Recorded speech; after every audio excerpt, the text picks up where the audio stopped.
deputado. Dando continuidade ao anúncio do Citibank.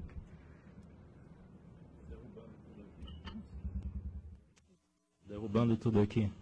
Em primeiro lugar, eu gostaria de agradecer de novo a CVM, através da Maria Helena e seus diretores, pelo convite.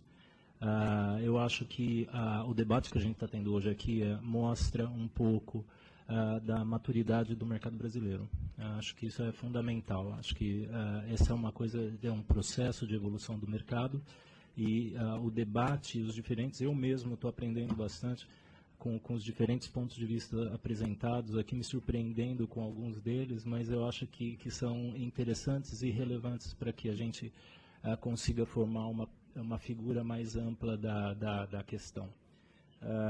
Segundo, apresentar o Citi, que está sentado nessa mesa. Na verdade, nós somos eu sou responsável pela área de serviços ao mercado de capitais do Citibank. Nós atendemos clientes locais, notadamente investidores institucionais e os investidores estrangeiros. O chapéu que eu vou utilizar hoje aqui é de prestador de serviços aos investidores estrangeiros. Porque disso, o Citibank está no Brasil nesse mercado há muito tempo, é líder de mercado. Hoje a gente tem quase 60% do mercado dos investidores estrangeiros no país. Acho que eu gostaria de começar a minha conversa primeiro definindo quem são esses investidores, né? Para quem eu estou de fato prestando serviço. Como eles nos classificam aqui no Brasil, eles nos chamam de subcustodiantes, custodiantes locais. Na verdade, o que a gente está prestando serviço, normalmente, os custodiantes locais baseados no Brasil, normalmente eles prestam serviços para outros custodiantes. Então, na verdade, quando eu estou falando de investidor aqui, eu estou falando do meu cliente, que é um outro intermediário no fluxo de negócios aí. Então, esses intermediários, por que isso é importante, entender um pouco dessa dinâmica? Muitas das pessoas que vão conversar conosco, elas sempre esperam, através da gente, atingir o investidor final. Eventualmente podem até atingir, às vezes a gente também é um custodiante global,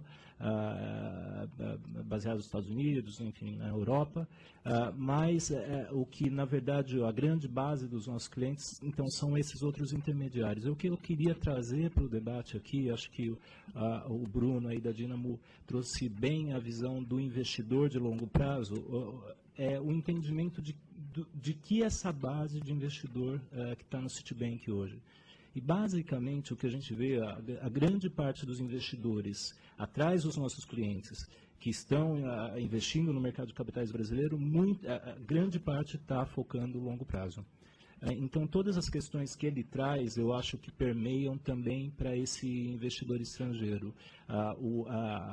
Hoje, a gente, da nossa carteira toda, 75% está baseado em equities, 25% em renda fixa. O que a gente vê é muita estabilidade de longo prazo nesse portfólio. Então, acho que esse é um tema importante e definidor para o que eu vou falar depois. Por que dessa introdução? Eu acho que ela é importante porque ela dá pistas de quais são os itens relevantes, eu acho que para o investidor final, para a tomada de decisão de estar no Brasil.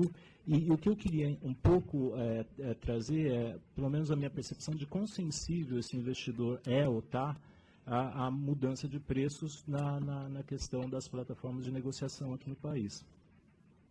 Então eu fiquei pensando como formular isso daí. E aí eu estou com a Juliana aqui, que visita muitos nossos investidores estrangeiros também, e eu tentei lembrar um pouco das nossas visitas e como elas são estruturadas normalmente, as visitas. É interessante porque uma coisa que me chama a atenção, eu li um pouco do relatório, talvez não tenha lido com profundidade as 177 páginas, mas eu li uma grande parte disso, é que nunca, em nenhuma das conversas que eu tenho com o meu cliente, e naquelas que eu tive com o investidor final, a questão de custo da plataforma de negociação veio à tona. A questão que eles colocam, na verdade, toda a nossa conversa está estruturada de outra forma, e é estruturada dessa outra forma porque o próprio cliente coloca desse jeito. Então, primeiro, eles estão sempre interessados no ambiente macroeconômico, sempre querem entender qual é a visão do Citibank aqui no Brasil em relação ao que está acontecendo, o que está acontecendo no ambiente político. A segunda coisa que vem muito à tona é o ambiente de negócios. Quer dizer, todos os temas relacionados à regulação, todos os temas relacionados à autorregulação, todos os temas que possam, porventura, estar na agenda do regulador, esses sim são itens que se gasta muito tempo na discussão. Então, eles querem sim entender como o Brasil vai melhorar a proteção ao investidor, o que o Brasil está fazendo, ou como ele está organizando, enfim, o seu mercado, como é o cenário regulatório desse mercado. Em terceiro componente, nesta ordem que aparece muito, é como operacionalmente a gente está funcionando. E por que disso daí? Isso é extremamente relevante, porque ainda que se tenha feito uma decisão de estar no Brasil, ainda que tenha se feito uma decisão de investimento na Bolsa de Valores brasileira, a questão operacional de como isso é feito pode ser um componente que previne, como que eu já... não deixa o cliente acessar o operacional, normalmente, dos intermediários, que é quem nós atendemos, e eventualmente até do próprio cliente, pode dizer que não. Ainda que tenha interesse em investir no país, ele fala, não estou preparado operacionalmente para investir no Brasil. E por que isso é relevante? Porque acho que os grandes temas, depois quando a gente vai falar um pouquinho de custos, eu nunca consigo ter o debate de custos de forma específica do trading platform. Eu acho que quando a gente está discutindo o custo que eu acho que é de interesse do investidor é de toda a cadeia de negócios que faz ele estar aqui no Brasil, pelo menos o investidor estrangeiro que no limite eu atendo. Então, quais são esses custos? Ele tem o custo do seu asset manager, que está acessando o Brasil através de uma linha de negócio, chegando no corretor aqui local, chegando no corretor internacional, chegando no corretor local. E tem as linhas da custódia. Então, o mesmo investidor está contratando um custodiante global, que por sua vez está contratando um custodiante local. Então, esse conjunto de componentes, acho que é o que é mais relevante para o investidor para a análise do custo de operar no Brasil. Então, acho que esse é o tema. E por que eu acho que isso também é relevante? Porque a formação, a composição desse custo, ele passa por outros, eu acho que no painel anterior, eu não sei se eu não percebi ser tratado isso de uma forma mais direta, uma das grandes questões que todos os investidores questionam muito é a qualidade de standards do Brasil. Então, para o investidor estrangeiro, é sim importante ele operar de forma padronizada. Então, a gente tem aqui no debate, no mercado brasileiro, um debate muito grande da evolução do standard para trazer o mercado brasileiro para ISO 20022. Estamos fazendo esforço grande para isso. Mas por que disso daí? Porque acho que o grande trabalho que a gente tem e acho que o que deveria permear um pouco essa discussão, eu acho que à luz do debate que eu gostaria de trazer, é que a gente tem que tentar trazer mais investidores para o país. As questões que eu me coloco é assim, se a introdução de novas plataformas de negociação, elas são definidoras para a atração de novos investidores, ou elas são definidoras de facilidade de acesso das companhias para listagem, porventura. Então, esses temas eu acho que são relevantes, são temas que eu acho que nós deveríamos nos debruçar para entender como a gente está resolvendo.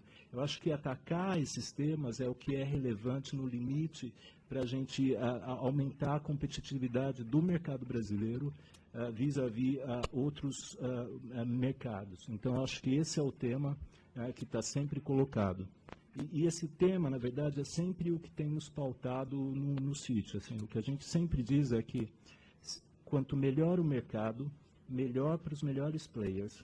Então, a tentativa de standardização de processos, a tentativa de aumento do escopo de produtos e melhoria da infraestrutura técnica para viabilização do investimento, acho que essa é relevante. Um outro tema que eu acho que uma outra luz da discussão que eu acho que é interessante é a seguinte. Alguém aqui também, um dos painéis tratou desse assunto, que é o componente de risco. Acho que o grande tema do investidor é menos a questão, ou tende a ser um pouco menos a questão da plataforma de negociação e mais os riscos que ele está incorrendo de acesso ao mercado. Então, por exemplo, uma questão que eu não vi debatida, mas que eu acho extremamente relevante, é a questão de central contraparte. Por que disso daí? A gente teve várias, acho que nos últimos 5, 6 anos, a gente vem tentando de forma reincidente ver como estimular os investidores estrangeiros, pelo menos a base que está conosco, operar no negócio de securities lending aqui no Brasil. E um dos temas que apareceu muito nas nossas conversas com eles foi simplesmente que eles não querem correr o risco da CBLC, ou da BMF-Bovespa, como contraparte central. Eles topam correr o risco dos players que normalmente eles correm, os international broker firms que eles têm lá fora, os provedores de serviços que eles têm, mas eles são mais sensíveis a correr o risco da CBLC. Esse é um tema que apareceu bastante nas nossas conversas e a gente chegou a debater muito um tempo, depois esse tema um pouco esfriou no mercado, que é se não seria interessante nós termos 2 modelos de securities lending no Brasil que coexistissem, no sentido de que o investidor, sim, menos de discussão em relação a custos, ele tivesse sim a opção de discutir qual é o risco que ele quer correr. E nesse sentido, todo esse debate ele foi estimulado pela necessidade de a gente aumentar a liquidez aqui no mercado brasileiro. Então, são essas as considerações que eu queria trazer, é uma visão um pouco diferente, é menos do investidor ponta final, mas dos intermediários e tocando um pouco no investidor final. Mas, de novo, gostaria para a gente refletir um pouquinho se a questão desse debate, o que a gente quer com ele, se o objetivo fim é dar mais, diminuir custos, tenho dúvidas se essa discussão é suficiente. Eu acho que ela deveria ser aprofundada em outros canais. E se a gente também não deve visitar outras questões, que é essa de como a gente permitir ao próprio investidor escolher o risco que ele quer correr quando ele está operando no Brasil. Então, são esses os temas que eu queria trazer. Fico à disposição para perguntas.